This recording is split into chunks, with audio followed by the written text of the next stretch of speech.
Resume now our plenary session, and we begin with a bit of a challenge because, as you know, we were split, and we have both, for both separate sessions, I think we have like a handful of minutes to summarize the key points.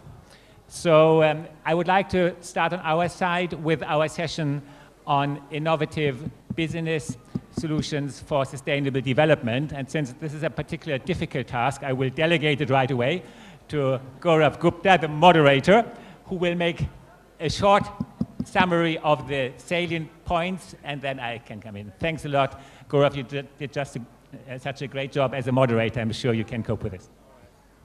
Thank you, Frederick. The session we dealt with was what we have termed the fair and ethical market segment, which many of you will know as examples of fair trade, the global gap, a lot of the certification, but also the mainstream market and how it's choosing to be more ethical. It was a fascinating session, very energetic, and it was framed up front by a sentence saying that, you know, we've talked about volume, we've talked about value, and it's now time to also talk about values, because the trade can be civilized and uncivilized, as Rob pointed out, and it's important to bring values back into the discussion. Some important takeaways. It's not a niche market. It actually grew through the financial crisis and significantly. And what's important is that while the way it's narrowly defined, it's still a small market, it is actually having a huge impact on the mainstream market. So not everyone is being certified, but people are actually going out there and changing their practices, big businesses like Walmart, Nike, and so forth. So I think the takeaway is we must all watch this space. Some challenges. Does compliance really cost? In some senses, it doesn't actually cost, because we see, for example, the standards introduced by Global Gap, that there might be an increase in efficiency, higher price realization, and you of course cannot actually ignore your customer, and there is an increasing demand that's coming in from B2B and actually from consumers as well around compliance. So does it really cost? In the long term, the answer that was seen was it does not cost. However, transaction costs and the transition costs are very real things. There wasn't an easy solution offered on transaction costs, especially if you're geographically far away from some of the centers that do the certification. If you're an SME, how do you handle some of those transactional costs?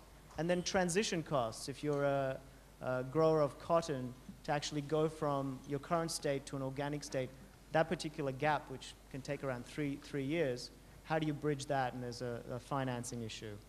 And I think the way we can end that is to say, well, how can forums like ITC, how can trade facilitation organizations help? There's clearly a need to raise awareness. There is both in terms of consumers and actually some of the local businesses. There's a need to facilitate discussions in a multi-stakeholder environment at the local level. So to bring business in, to bring NGOs in, to bring in some of these certification bodies and have those discussions, which really needs to be driven bottom up.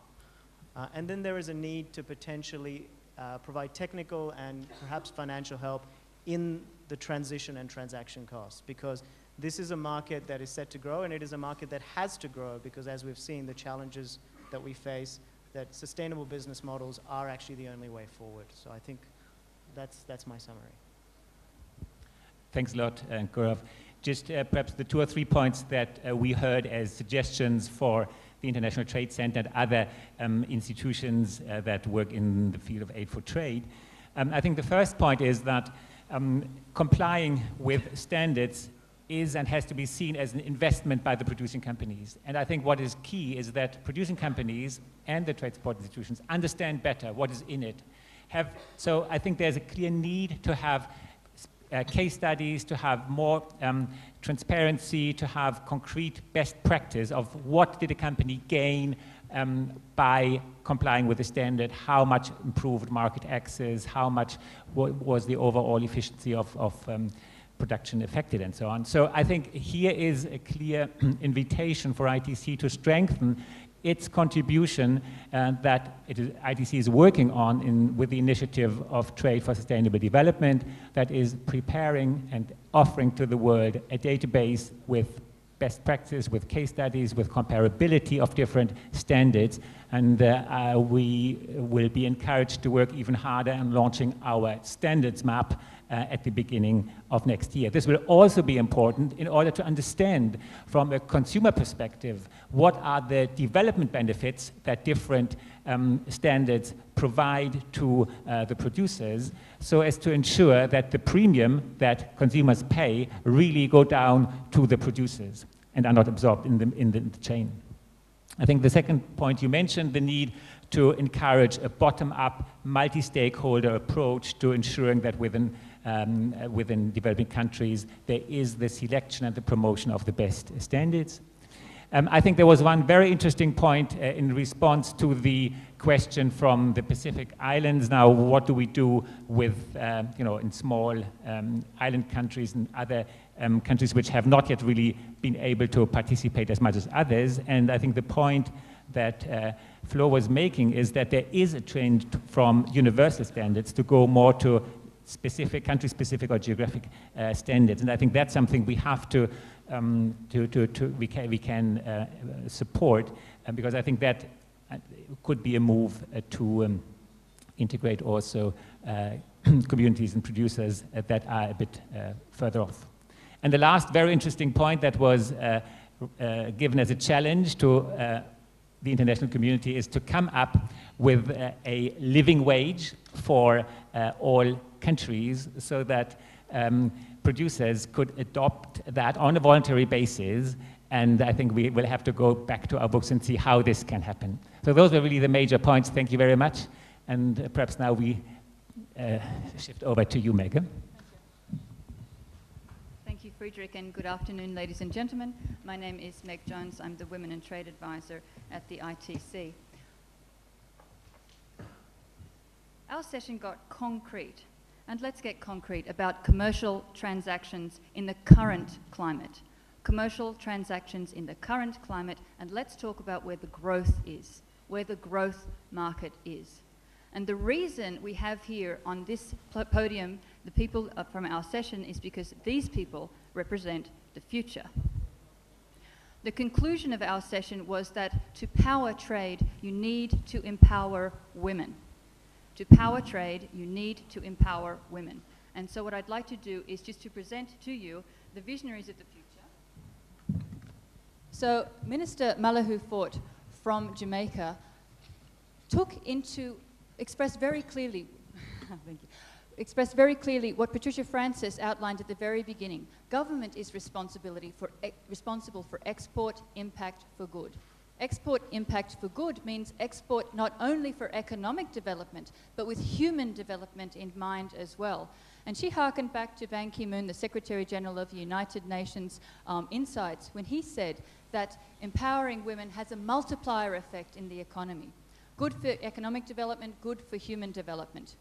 Mr. Lal shared with us the developments, how seriously the Indian government is taking this. He said they recognize that women are important to the economy in India. SMEs are the backbone of many economies around the world today. So the Indian government has taken this very seriously. In 2006, they did a baseline study on entrepreneurship. They looked at women's and men's ownership of companies in the Indian economy. And he said, although women own a smaller percentage of companies, they are the ones who employ disproportionate number of people. The message there is that if you want to grow jobs, you need to invest in the growth of women's enterprises. Now, so how do you do that, and where's the opportunity? We had the procurement officer from Accenture. I think you heard Monique in the session this morning. Monique is responsible for a $250 million budget in the Asia-Pacific region alone. This is one multinational corporation. Now, what you have to think of is that's just one multinational corporation. 97% of Fortune 500 companies have a preferential procurement policy to source from women. to source from women. This puts the ball back to you as representatives of government and trade promotion organisations, where you have to consider what are you doing to support the growth of women's businesses so that you can support the growth of jobs in your economy for both economic and human development. And lastly, Archana here also, Archana Bhatnagar, who is a woman entrepreneur in India, is also taking this very seriously. She heads up a chemical company. So together, she and Professor Lee, who is from the Chongqing Foreign Trade and Economic Relations Commission, have been discussing concretely how you can empower women through trade. And so without going into great details, I just want to say one thing about Elizabeth Vasquez's network, We Connect International. She brings together over 45 companies that collectively have an annual spend of $700 billion. $700 billion with supplier diversity programs looking to source from women. These are concrete, tangible economic reasons why you need to invest in your sphere of influence in the growth of women's businesses. Now, we are in the next session. Patricia Francis is going to launch something very important. May I ask Professor Lee to say one small word? No, I can't. Okay. You'll have to speak to her later. Unfortunately, we have one of the most distinguished Chinese members of leading the G20 group here in China, and he has a 5 o'clock plane to catch. So we are going to have to terminate this, this session, but we will bring and conclude with you, Doctor, at the end of this session, at the next session, to talk about what it is that we're going to do that's special. To celebrate the fact that we have brought these women together to talk about procurement. But I have to cut this session, unfortunately, and thank you very, very much, because we cannot keep Mr. Long one more minute, because he will have to catch a plane at 5. So, Anders, can you bring the group in, please? And thank you very much.